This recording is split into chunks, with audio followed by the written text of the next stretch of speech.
Yes, up, Scottish Duck here, once again. Right, once again, it's been a while. I don't know, it's weird, there's actually been so much I could, talk about. You know, E3 was just happening, what was it? Oh fuck, it was a while ago now, wasn't it? I didn't say a thing, okay? Judgment's come out, okay? That game from that series that I won't shut the fuck up about. I didn't say a thing. I don't know, I've been lazy, and I'm sorry, but now I have a collection update. These are easy to do, so fuck it. Let's do that. So, to begin with, cue the Judgment footage. Hey guys, just bugging this in to my latest collection update because I think this is going to go away for a bit to a friend who's going to borrow it, but this is Judgment for the PS4. I've talked about it a few times. It's from a studio I've talked about a few times. It's technically a spin-off of a franchise that I've talked about a few times. I'm probably going to make its own video talking about it, you know? But I will I'll tell a little story about it first of all. I actually have 2 copies of this game. One was digital on the PS4, the other one was this right here. Yeah, I had this pre-ordered, but you may remember a few months before Judgment came out, there was that whole scandal thing with the dude with the cocaine, and the fate of the game's Western release was a little bit shaky. I didn't think it was going to get cancelled, definitely not. I had friends that were freaking out though, for sure. But what was weird is the game was up for digital pre-order on the American PSN, but not the European one. So I was just like, what the fuck is that? Because I wanted to have the option to maybe pre-order it ahead of time, even despite the scandal, you know? And before it actually got announced that Judgment was not going to be delayed at all, it was still going to make its June release, it showed up on the European PSN for pre-order. So I kind of just decided, you know what? I'm going to put my money where my mouth is. I'm going to pre-order Judgment digitally. And I also had this pre-ordered as well, which I could have cancelled, but I wanted to have it physical anyway. But it's going over to a friend's house anyway, but I still have a copy of Judgment to play in the meantime. But just popping that in there, so yeah. Back to the video. And that's why Judgment isn't here right now, so let's get on to the pile of games that is here, shall we? Right. First of all, this is Puyo Pop for the Game Boy Advance. Now, this was the first Puyo Puyo game. This is me continuing to get as many Puyo Puyo games as I can. This was the very first Puyo Puyo game made by Sonic Team. And it actually features the Mado era cast of characters like Arl and stuff before Sonic Team went ham on their own characters like Amity, Seg and Klug and all that. I love how I'm mentioning all this stuff like it's common knowledge, okay? But it is to me now because I still continue to really be into Puyo Puyo, you know? I'm not gonna lie. I find myself I watch a lot of Puyo Puyo these days. I follow quite a few top players on YouTube. I watch tournaments that are on Japanese streams. I'm really into this franchise. I really am. It's is that the Sega bias talking again? It probably is, but in any case, very nice to have this one, Puyo Pop, for the Game Boy Advance. And just to rub away from the Sega bias, there's not a single other Sega game in this collection update. How about that? So, next up now, this is pretty awesome actually. I have here, in fact, I'll just show you. I bought off of eBay, where have I put these? Here it is. I bought these off of eBay, and I've been meaning to get them for a while. Can you tell what they are? They are Nintendo 64 end labels, okay? These have existed for a long time, and I always keep telling myself, fuck's sake, Donald, just buy them already, just fucking buy them. And I finally said fuck it, and I've got all my N64 games up there. They've all got end labels now, and it's it does something to the mind, you know. It's just that's wonderful. I can pick out a game without having to pull them all out. It's folk moan about that, and it's a total first world pain, but it's really good. Also, I'm tearing up, not because of the end labels, but because I've got mega bad hay fever, and this just happened. So yeah, but in any case. Mission Impossible. I was sure I already owned this game, actually. This is a childhood favourite of mine. I am so confident I have already said this stuff in a collection update at some point. I don't know where my copy went. I'm sure I bought it before. But I have it here now. But yeah, childhood favourite of mine. Played it an awful lot. And yeah, nice to have it again. And another N64 game here, we got Cruisin' USA. I don't know too much about Cruisin' USA, right? You know what it was?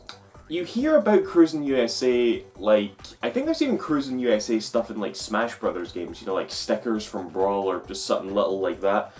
And I got a chance to go to, like, what was it again? It was like an arcade in Glasgow. It wasn't really an arcade in Glasgow, it was an arcade at the side of, like, a 10-pin bowling place. And they had, like, a Cruisin' USA arcade machine, and I played it. I was like, oh, that was really fun.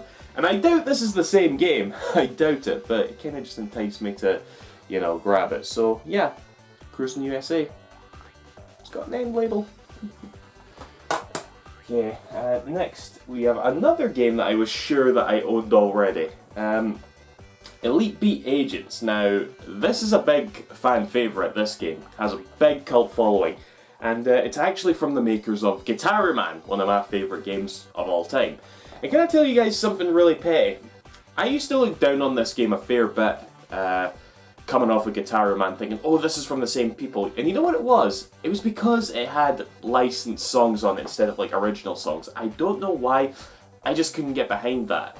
And now I just sort of look back and think, I was a big idiot back then. Because this really is one of the best DS games, one of the best rhythm games you can get. Really, really do love Elite Beat Agents, so I'm glad to finally own a physical copy of it.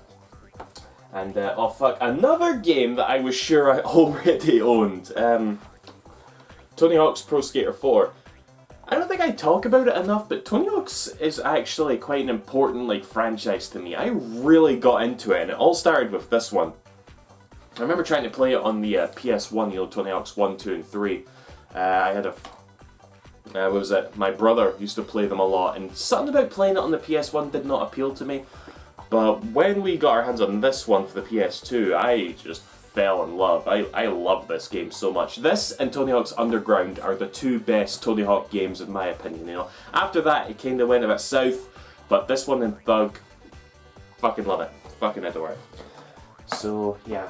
And lastly, we have a bunch of PS1 games here, actually. You know, I was actually looking at my PS1 collection, and I just thought to myself, I don't really collect many games for the PS1. Fucking hay fever, I apologise. So, I don't know, I just felt like grabbing some, you know? And two franchises that I was sure I had, like, complete sets of, but I'm just looking at it and I'm like, wait, I don't?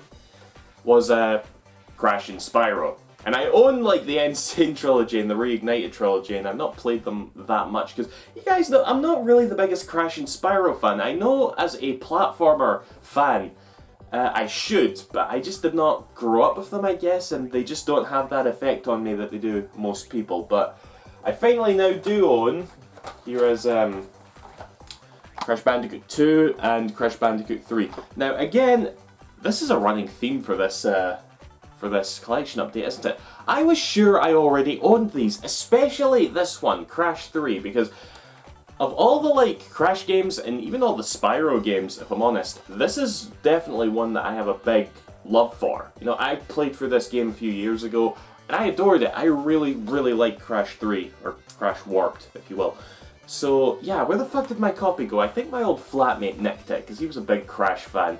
He was more obsessed with Crash 2, though, so I don't know why he bothered nicking my copy of Crash 3 as well, but yeah, don't know where they went, but I got them now, so that's good. And I also picked up Crash Year of the Dragon. I don't know if this is called something else in America, but this is, did I just call it Crash Year of the Dragon? I did. Spyro Year of the Dragon, my bad. And yeah, this is the only one that I have never played. Played Spyro 1, played Spyro 2. I played Spyro 1 on the Reignited trilogy. I haven't gotten around to playing Spyro 2 just yet. But I think I'm going to play this first. I don't know, just in my mind it's like, no, I know I have the Reignited trilogy, but I want to play Spyro 3 the way it was meant to be played. You know, that's just how it is in my head right now, because again, it's the only one that I've not properly played through. So yeah, I'll get round to this eventually. Just as well, actually, because I've been playing my PS1 a fair bit recently, and I've been quite taken by a series recently, and I want to talk about it here on the last game. A good while ago, I bought Mega Man Legends 1 and 2. Let's see. Here's Here's Mega Man Legends 1. Mega Man Legends 2 is through there, because I'm currently playing through it.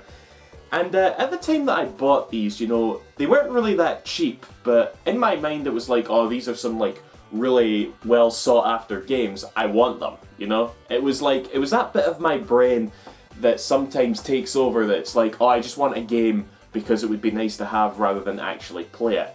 I never buy a game without intending to play it, okay? I just want to make that clear, but at the time, I'm sure that I picked up these games because I just wanted to have them because they were getting expensive, so I grabbed them. Well, finally, last week there or something, I popped this in, and it was just like to finally play it, I guess, and I loved this game. I really, really enjoyed it. Like, I've enjoyed Mega Man games before, you know, the classic series and Mega Man X and all that, but I've never really... I've enjoyed them, but I've never really been, like, fell in love with it, if you will. But Mega Man Legends, like, I actually know for a fact there's a lot of Mega Man Legends fans that aren't really fans of Mega Man in general. I think I'm one of them, which sucks, because now I have to sit there and, like, wait for the third game, and like everybody else, like, I don't have to go through that enough, you know?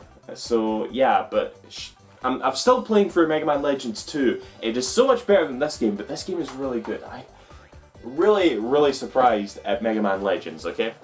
And the reason I bring all this up is because I picked this up. This was definitely a lot more expensive than Mega Man Legends 1 and 2. But it is the Misadventures of Tron-Bonne, which was kind of like a side game in between Mega Man Legends 1 and 2, which goes into like the Bonne family and stuff. And yeah, I always knew about this game. I always knew that it existed, but I had no idea what it was. But that's what it is. It basically is just like a side game. And I intend to play this after I beat Mega Man Legends 2. Probably should have played this first. I think that's the order you're supposed to play in it, but who cares? I'm already past that. But yeah, Misadventures of Tron-Bonne, really nice to have that. And yeah, just again, Mega Man Legends.